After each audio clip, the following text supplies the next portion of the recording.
El continente americano es generador de ciencia, tecnología, movimientos sociales y productor de insumos que se utilizan en el esquema productivo de todo el mundo. Con todo esto, América es generadora de importantes noticias. Magnética FM y Voz de América presentan Buenos Días América, el informativo más completo y trascendente de este continente.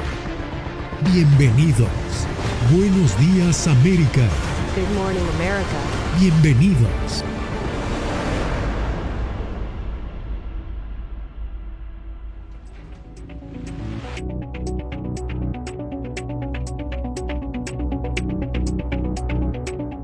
¿Qué tal? Bienvenidos a esta emisión del Mundo al Día. Mientras aumenta el temor de una gran ofensiva de Rusia para apoderarse del este de Ucrania, al menos 4 ataques con misiles se registraron este lunes en Leópolis. Philip Crowder nos trae lo último. Columnas de humo negro sobre Leópolis, una vista inusual durante esta guerra, pero que ha recordado a la gente aquí que una ciudad que se ha salvado en gran medida hasta ahora también está en la mira de Rusia. Las fuerzas rusas lanzaron ataques con misiles en esta ciudad occidental y también alcanzaron otros objetivos en Ucrania. Es un intento intensificado de desgastar las defensas del país antes de un asalto total en el este. El gobernador de esta región dice que los ataques con misiles rusos alcanzaron 3 instalaciones de infraestructura militar y un taller de reparación de automóviles. Pude ver las consecuencias esta mañana. Autos quemados, varios edificios destruidos y un hotel cercano que albergaba a ucranianos que habían huido de los combates en otras partes del país. Antes escuché el sonido distintivo de un misil acercándose a uno de los objetivos. Luego, el ruido sordo de una gran explosión y el humo negro que se cernió sobre la ciudad durante una hora. Los analistas militares dicen que Rusia está aumentando sus ataques contra las fábricas de armas, los ferrocarriles y otros objetivos de infraestructura en Ucrania, con el fin de desgastar la capacidad del país para resistir una gran ofensiva terrestre en el Donbass, en el este. Philip Crowder, Voz de América, Leópolis. El coordinador humanitario de la ONU, Martin Griffiths, presentó este lunes un balance de sus viajes a Moscú y Kiev para buscar restablecer las conversaciones diplomáticas entre ambos países en Turquía. El funcionario dijo que un cese al fuego no se ve en el horizonte por ahora, pero que podría pasar en las próximas semanas. Hacemos contacto en Nueva York con Ángela González. Ángela, ¿cuál es el plan de la ONU en este momento? Yasmín, la meta es justamente reanudar esta mesa de negociación entre Rusia y entre Ucrania y también establecer corredores humanitarios, pero que duren por lo menos 3 días para que puedan tener resultados. Ucrania ya aprobó esta propuesta, pero sin embargo se espera que con la diligencia de Turquía, Rusia ceda. Martin Griffiths, el coordinador de Asuntos Humanitarios y Emergencias de la ONU, presentó el balance de sus reuniones recientes en Moscú y Kiev con altos funcionarios de cada gobierno. Anunció que la ONU creó un grupo de contacto humanitario y tiene 1.300 personas desde Kiev que comienzan a monitorear progresos. Todavía no hemos implementado un alto al fuego humanitario. Por el lado ruso, entré en varios detalles sobre esto y ellos continúan prometiendo que me responderán sobre estas propuestas. En particular, les pedí a ambas partes, la Federación Rusa y a las autoridades ucranianas, acordar que se reúnan, convocadas por la ONU para discutir las bases virtuales o reales sobre asuntos humanitarios. En particular, tal vez un alto al fuego y tal vez un paso seguro. Y en un acto desesperado, Turquía aparece como la esperanza para lograr un acuerdo de cese al fuego. El enviado especial viajará a Estambul la próxima semana para reunirse con el presidente Erdogan, pero por ahora no hay fecha de negociaciones. Con todas las dificultades que implica, creo que la sabiduría ha sido realmente considerable en la forma que organizaron estas conversaciones y espero que podamos tener a Turquía como anfitrión de lo que yo llamo el grupo de contacto humanitario, específicamente en cuestiones humanitarias. Espero que esto suceda. 136 ataques rusos se han perpetrado en centros médicos ucranianos y 1 de cada 4 habitantes en Ucrania han sido desplazados, según la ONU. La preocupación es ahora también el retorno de habitantes a la zona de conflicto, en especial de mujeres y niños, algo que el mismo presidente Zelensky pidió pausar. Y es que Turquía justamente ha recibido críticas en el renglón humanitario por haber transferido el juicio del periodista asesinado en el consulado saudí de Estambul, Jamal Khashoggi. Y esto justamente por prevalecer sus relaciones económicas con Riad. Yasmín. Era Ángela González desde la sede de la ONU. Muchas gracias por el reporte.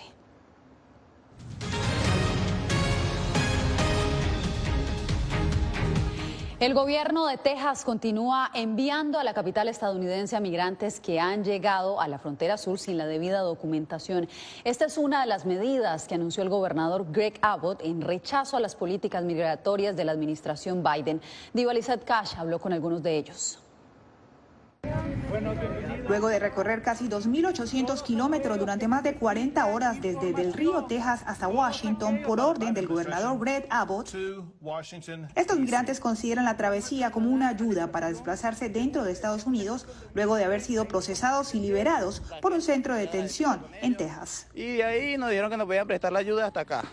De igual manera nos montamos en el bus, nos regalaron comida, nos regalaron agüita, gracias a Dios, y nos dirigieron hasta aquí, que es la ayuda que ellos nos proporcionaban. Realmente si mi destino es Nueva York y me queda más cerca de Washington, que voy a estar en Texas. Que no se separen. Hasta el lunes en la mañana han arribado a la capital estadounidense alrededor de 108 migrantes, en su mayoría provenientes de Venezuela, Colombia, Cuba y Nicaragua. Manifestaron haber subido al bus voluntariamente y aceptar ser monitoreados para garantizar su llegada a Washington. Ese brazalete era para rastrearnos, de manera de que cada vez que el bus hiciera una parada, o sea, no nos perdiéramos ninguno.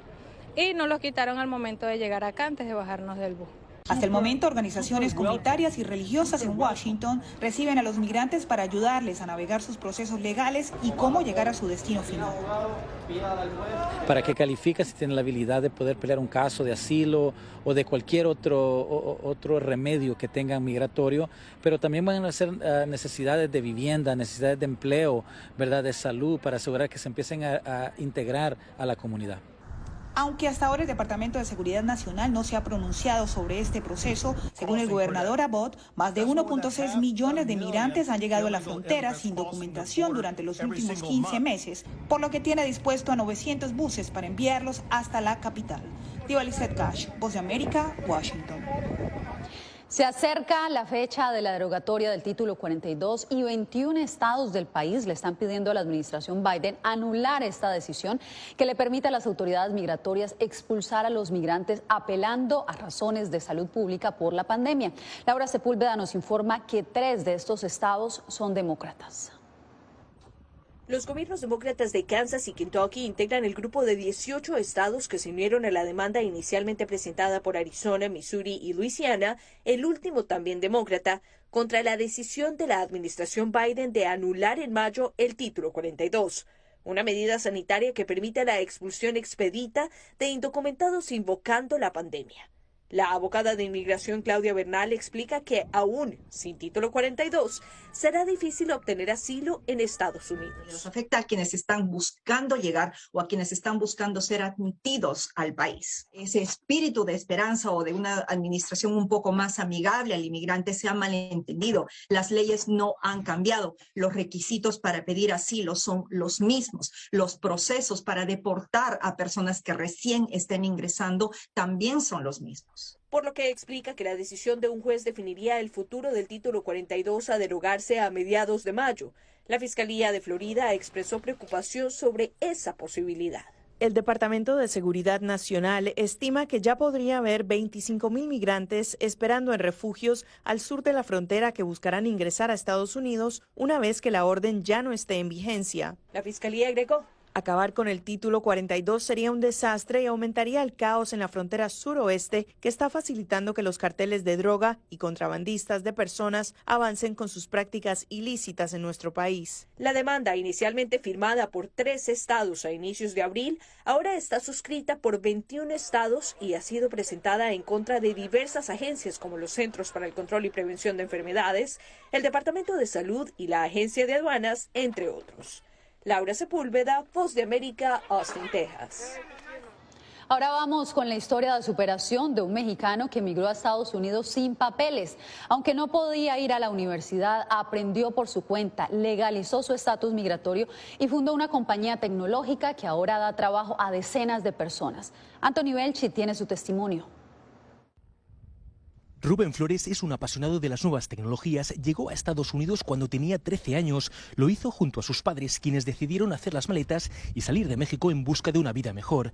Era indocumentado. Mi familia se vino aquí con una visa y nunca nos regresamos, entonces creciendo yo pues era indocumentado. Desconocía cuál era su verdadero estatus migratorio hasta que le tocó ir a la universidad y descubrió que no podía acceder porque no tenía papeles. Viendo tutoriales a través de internet y con los apuntes de su novia, empezó a aprender programación. Pero ella me prestó su contraseña de internet y me enseñó a programar viendo videos en la universidad que no podía atender porque no tenía un documento que decía que podía hacerlo. Pudo legalizar su estatus migratorio porque se casó con su novia estadounidense y gracias a su empeño lanzó Cash Drop, una aplicación gratuita que ayuda a los negocios a gestionar pedidos a través de sus tiendas virtuales. Su proyecto ahora da trabajo a 30 personas, algunos de ellos latinoamericanos, y ha logrado reunir un capital de $18 millones de inversionistas de Silicon Valley, considerado el centro mundial de las empresas tecnológicas.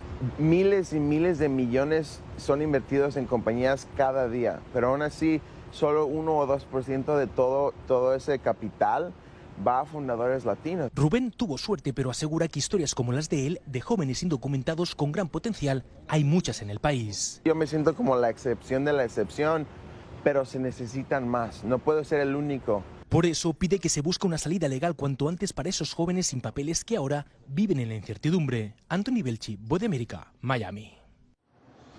Al volver, el impacto que sigue generando la guerra en Ucrania en el costo de vida fuera de Europa.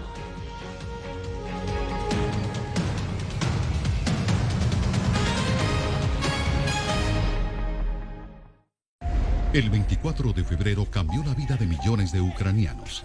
La invasión de Rusia a Ucrania puso sus vidas en pausa. Mujeres, ancianos y miles de niños huyen cada minuto del país. Con Celia Mendoza y Julia Riera, La Voz de América documenta desde Polonia esta crisis humanitaria sin precedentes en Europa desde la Segunda Guerra Mundial. Vidas en pausa. Encuéntralo en vozdeamerica.com.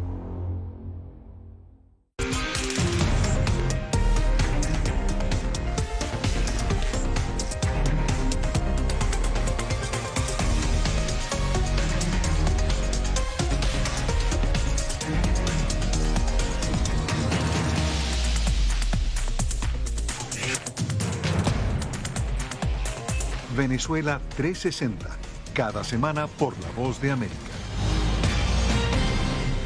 ¿Qué tal? Desde Washington comienzan las noticias en El Mundo al Día. Día a día, desde la capital de Estados Unidos y donde se producen las noticias que más te impactan. El objetivo es llegar al otro lado de la frontera para pedir asilo. La Voz de América te conecta con El Mundo al Día, los hechos más allá de la noticia, para que tomes decisiones bien informadas, en el lenguaje que quieres, donde quieras y como prefieras. Conéctate con El Mundo al Día. La Voz de América te invita a ser parte de nuestra familia a través de las redes sociales. Encuentra en tu muro las últimas noticias de tu país en su conexión con Estados Unidos, la región y el mundo. Historias que empoderan las voces latinoamericanas de política, economía, salud, actualidad, balanceadas y precisas. Únete a un equipo de origen hispanoamericano que trabaja para conectarte con los tuyos. Síguenos en Facebook y conviértete en protagonista de una historia que tú mismo ayudarás a construir.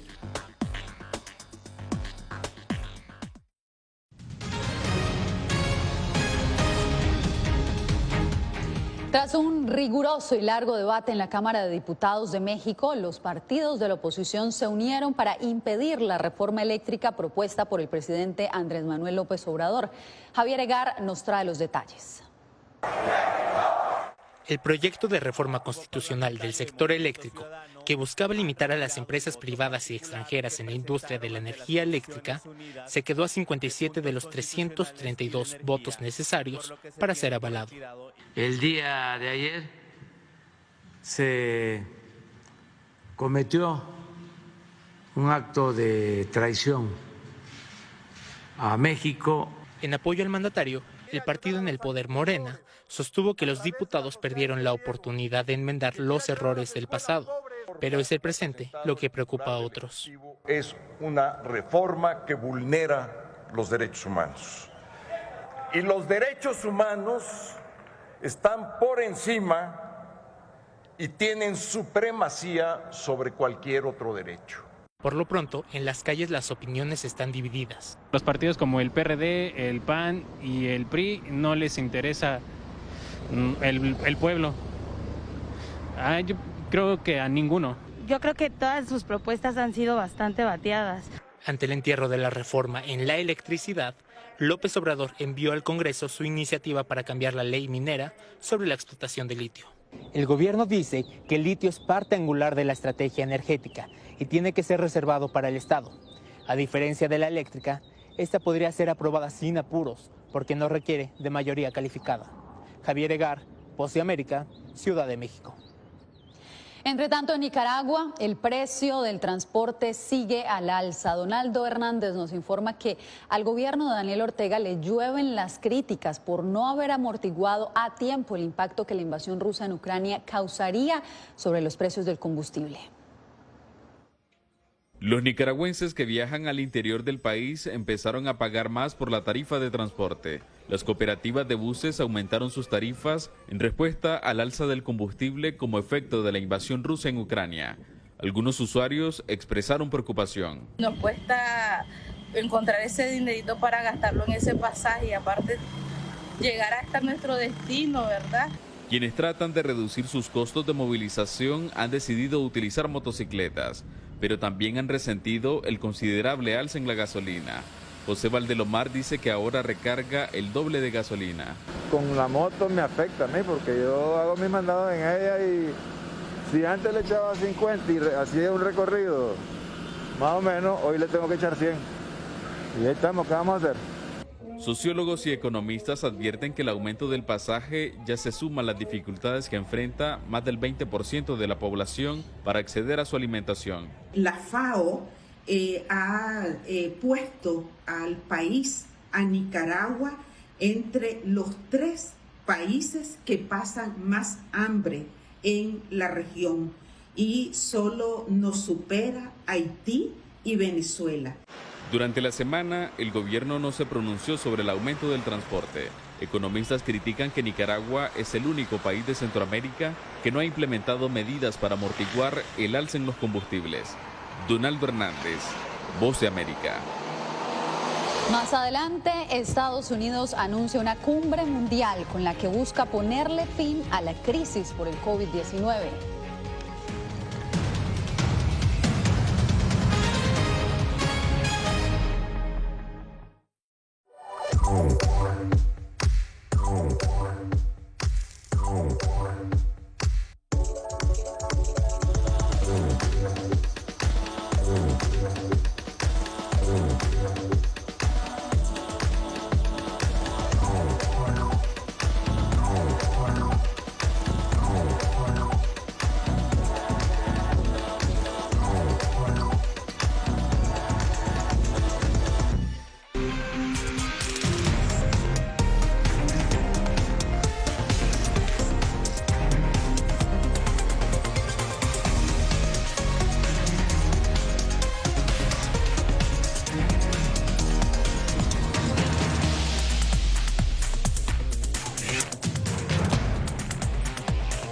Venezuela 360, cada semana por La Voz de América.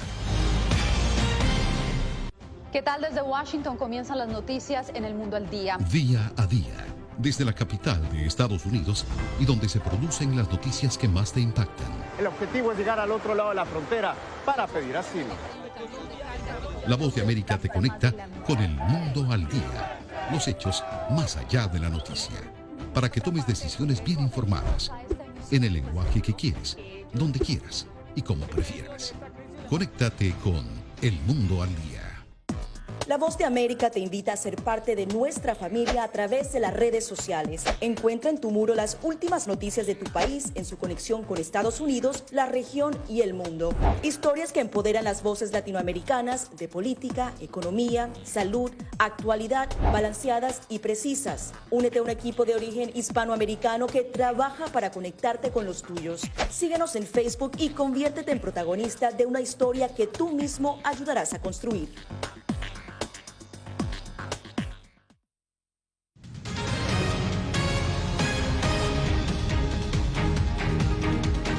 La violencia marcó el fin de semana de Pascua en 2 estados de Estados Unidos. 31 heridos y 2 menores muertos dejaron 2 tiroteos en Carolina del Sur y otro en Pensilvania. Las autoridades investigan el tiroteo que se registró en un club nocturno de Hampton la madrugada del domingo.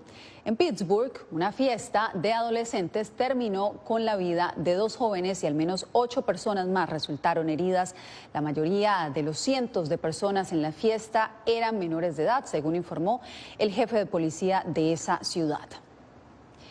Y en el estado de California, que ya tiene las leyes de armas más estrictas de Estados Unidos, ahora legisladores están impulsando el primer proyecto de ley que permitiría a cualquier persona demandar a fabricantes, distribuidores y vendedores de armas de asalto. Verónica Villafañe nos amplía. Un nuevo proyecto de ley para el control de armas está avanzando en California. El Comité Judicial del Senado aprobó la iniciativa SB 1327 que permitirá a cualquier persona demandar a los fabricantes de armas, distribuidores y a quienes transporten o vendan armas de asalto y pistolas fantasmas.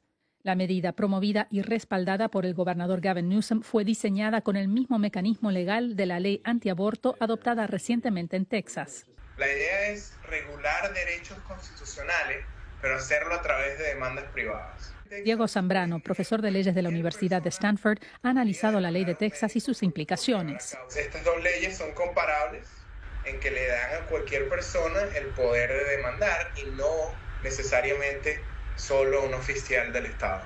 Bajo la propuesta de ley de California, los demandantes podrían recibir $10,000, además de los honorarios legales. Hace unos meses la Corte Suprema se rehusó a intervenir, sosteniendo que este tipo de ley que le da el poder a cualquier persona de demandar es constitucional. Y eso quiere decir que sería difícil que la Corte intervenga nada más para la regulación de armas, pero no en la regulación del aborto. El gobernador Newsom aseguró que cuando termine el proceso legislativo firmará el proyecto de ley. La Corte Suprema de Estados Unidos abrió una puerta de par en par. Estamos empleando las reglas en las que se basa la radical ley contra el aborto en Texas y usaremos ese mismo recurso para salvar vidas. Verónica Villafañe, Voz de América, Los Ángeles.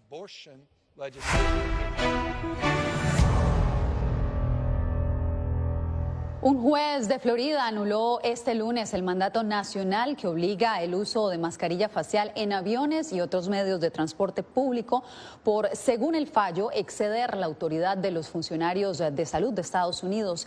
Entre tanto, el gobierno Biden prepara una cumbre mundial sobre el COVID-19. José Pernalete nos amplía.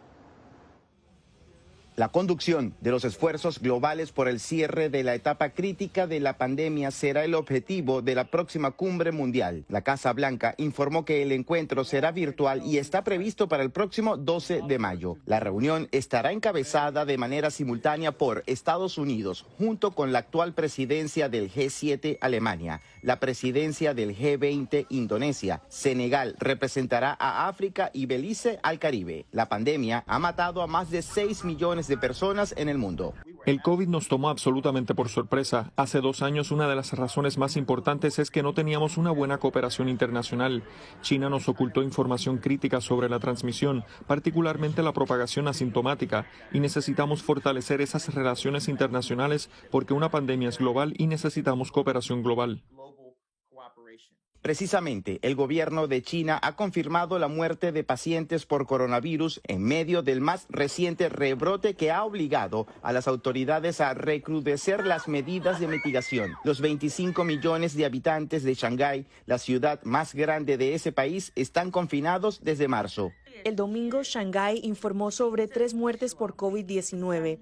Las 3 personas eran todas de la tercera edad y padecían comorbilidades subyacentes, incluido el síndrome coronario agudo, diabetes, presión arterial alta y secuelas de infarto cerebral. Ninguno había sido vacunado. José Parralete, Voz de América. Cuando regresemos, Guatemala presentó la alfombra más grande del mundo para revivir el Vía Crucis de Jesús. Volvemos con los detalles.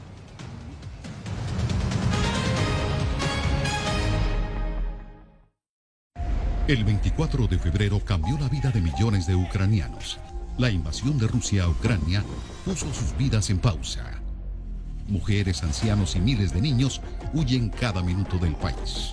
Con Celia Mendoza y Julia Riera, La Voz de América documenta desde Polonia esta crisis humanitaria sin precedentes en Europa desde la Segunda Guerra Mundial. Vidas en pausa. Encuéntralo en vozdeamerica.com.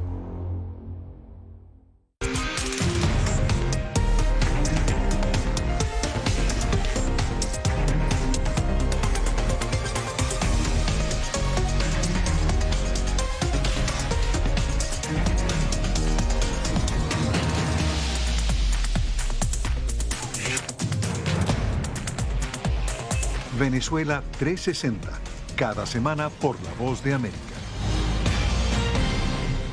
¿Qué tal? Desde Washington comienzan las noticias en El Mundo al Día. Día a día, desde la capital de Estados Unidos y donde se producen las noticias que más te impactan. El objetivo es llegar al otro lado de la frontera para pedir asilo. La Voz de América te conecta con El Mundo al Día, los hechos más allá de la noticia, para que tomes decisiones bien informadas, en el lenguaje que quieres, donde quieras y como prefieras. Conéctate con El Mundo al Día.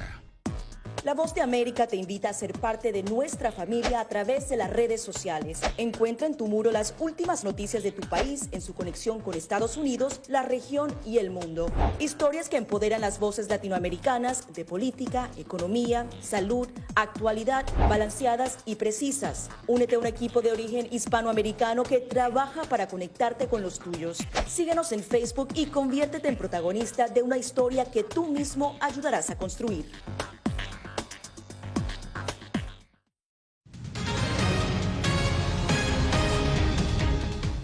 La avenida Reforma en la capital guatemalteca fue escenario de la presentación de la alfombra más grande del mundo, creada por más de 2.000 voluntarios para engalanar el paso de una de las procesiones más emblemáticas en la Semana Santa. Eugenia Sagastume nos da más detalles. Con más de 2 kilómetros de longitud, es considerada la alfombra más grande del mundo. Y fue creada para el paso de la procesión más grande del mundo, que es levantada por 140 personas en cada cuadra. La dimensión de la alfombra es de 2 kilómetros y un poco de metros más. En esta ocasión es un poco más ancha, tiene 3 metros. La anterior alfombra tenía 2 de ancho. Fueron más de 2.000 voluntarios quienes por más de 5 horas trabajaron arduamente con la única intención de demostrar su agradecimiento y devoción al Cristo yacente del Templo del Calvario. Lo hacemos para el Dios que está en los cielos. Nos llena como familia, nos une y creo que es un poco indescriptible la emoción. Y un trabajo en equipo. Estamos trabajando en unidad, diferentes personas y estamos en hermandad. Eso es lo más importante. La alfombra fue elaborada con acerrín de madera, teñido de colores, con moldes de cartón y sin duda la creatividad de los voluntarios. La creatividad y el amor que cada uno le pone en cada bloque, ¿verdad? El diseño ha sido libre. Se trata de la primera vez que se realiza en la Avenida Reforma, un espacio más amplio para permitir mayor distanciamiento y a la vez reactivar el fomento de las tradiciones y costumbres guatemaltecas. Eugenia Sagastume, Voz de América, Guatemala. Este lunes, la Casa Blanca volvió a abrirle sus puertas a los niños para participar en la tradicional carrera de huevos en celebración de la Pascua. Es la primera vez que se celebra esta actividad tras un paréntesis de 2 años debido a la pandemia. La primera dama, Jill Biden, fue la anfitriona de este evento y mostró sus fortalezas como maestra, incentivando el aprendizaje con la lectura de un libro infantil y algunas manualidades al lado lado del favorito de los niños, el famoso conejo de Pascua. Así terminamos esta emisión de El Mundo al Día. Recuerde seguirnos en nuestras redes sociales en Voz de América. Gracias por su sintonía y por informarse en El Mundo al Día. Gracias por tu atención. Al momento estás enterado de lo más relevante en materia informativa en el continente americano y su relación con el resto del mundo. Esto fue Buenos Días América, una producción de Voz de América, presentado por Magnética FM.